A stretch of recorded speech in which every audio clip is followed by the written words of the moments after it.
Fundamental rights versus DPSP debate. Fundamental rights ఇంపార్టెంటా, DPSP ఇంపార్టెంటా? ఎందుకంటే ఫండమెంటల్ రైట్స్ అనేవి మనకి పొలిటికల్ డెమోక్రసీని ఎన్షూర్ చేస్తాయి. మరి DPSP ensure social and economic democracy. Fundamental rights are limits on the state. DPSPs are help the states to do welfare to the people. Fundamental rights are enforceable and DPSPs are not enforceable in courts. ఇవన్నీ మనకు తెలిసిందే. మరి cases ఏంటి? ఎగ్జామ్కి relevant cases ఉంటాయి కదా దీనికి సంబంధించి, అవి చూద్దాం.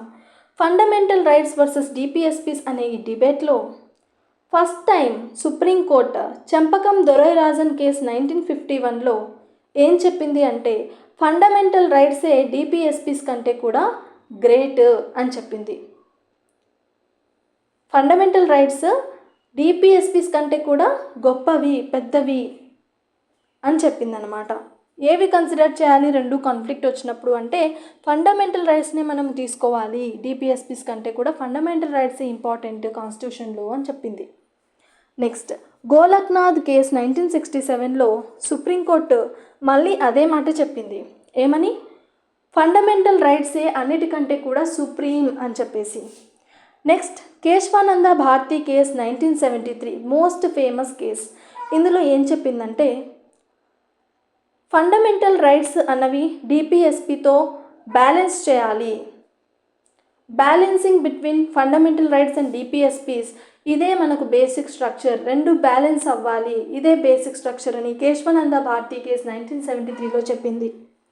మరి మినర్వా మిల్స్ కేసు 1980లో ఏం చెప్పిందంటే ఇండియన్ కాన్స్టిట్యూషన్ అన్నది ఫండమెంటల్ రైట్స్ మరియు డిపిఎస్పిస్ రెండిటి ద్వారానే ఇండియన్ కాన్స్టిట్యూషన్ అన్నది ఫ్రేమ్ అయింది.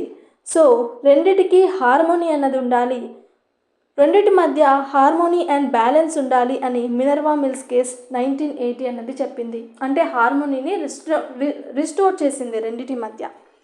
Next fundamental rights plus DPSP కాన్స్టిట్యూషన్ని ఫ్రేమ్ చేశాయి.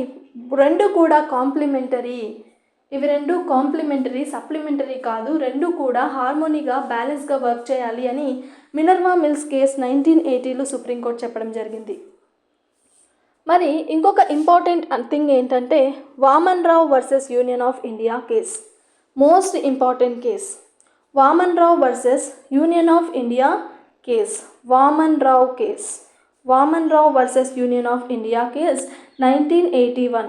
ఈ కేసులో సుప్రీంకోర్టు ఏమని చెప్పిందంటే ఫండమెంటల్ రైట్స్ మరియు డిపిఎస్పిస్ అన్నవి together form conscience of Indian constitution.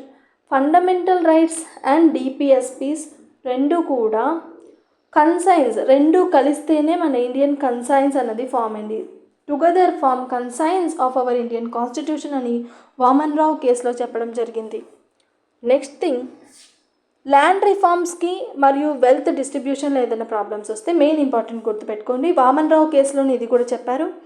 Land reforms చేయాలనుకుంటుంది government or state, land reforms చేయాలనుకుంటుంది, అలాగే వెల్త్ని కూడా డిస్ట్రిబ్యూట్ చేయాలి, ఇన్ఈక్వాలిటీ తగ్గించాలి అనుకుంటుంది. ఈ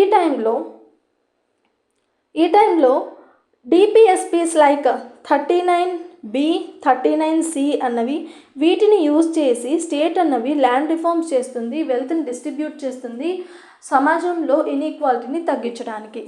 మరి ఇలాంటప్పుడు ఇవి ఫండమెంటల్ రైట్స్కి వైలేట్ అవుతాయి కదా, ఎందుకంటే ఒకరి ప్రాపర్టీ తీసుకుపోయి ఇంకొకరికి డిస్ట్రిబ్యూట్ చేస్తున్నాం కాబట్టి, right? But supreme court Vaman Rao కేసులో ఏం చెప్పిందంటే land reforms and wealth distribution చేసేటప్పుడు ఆర్టికల్ 39B 39C యూజ్ చేస్తాం కదా, ఈ ఆర్టికల్స్ అన్నవి గ్రేటర్ దాన్ ఫండమెంటల్ రైట్స్గా చూసుకోవాలి, బ్యాలెన్స్ చేయాలి మనము, ఎందుకంటే ల్యాండ్ రిఫార్మ్స్ వెల్త్ డిస్ట్రిబ్యూషన్ జరగాలి కాబట్టి.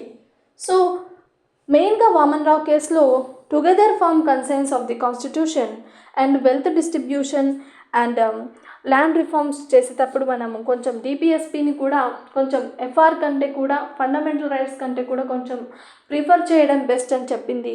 మరి దీనికి ప్రొటెక్షన్గా ఆర్టికల్ 31(c)ని పెట్టడం జరిగింది.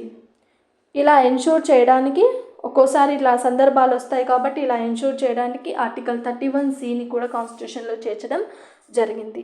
This is about the fundamental rights and DPSP issue. Which one is important అంటే రెండు కూడా important. 2 will form the conscience of Indian Constitution. It is the final result. Vaman Rao versus Union of India case, 1981 case. Clear? Done.